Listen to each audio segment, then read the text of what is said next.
Il Grande Vecchio è ancora in buona salute, lo dicono le indagini statiche eseguite a distanza di 525 anni dall'inizio della costruzione del ponte di Rialto. Il Comune di Venezia ha elaborato il progetto preliminare per il restauro del manufatto e ha aggiornato il cronoprogramma dell'intervento. Inizio lavori novembre 2014, conclusione a maggio 2016. 18 mesi durante i quali ci saranno 2 carnevali e una estate, periodi di intenso traffico pedonale per Venezia.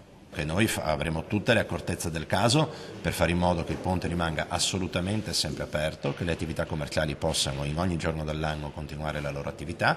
Insieme ai commercianti e ai proprietari stiamo costruendo un piano anche di cantiere, di cantierizzazione, in modo da ridurre veramente al minimo i disagi. Qualche difficoltà sarà inevitabile, ci saranno forse alcune deviazioni ma nulla di più, assicura Maggioni.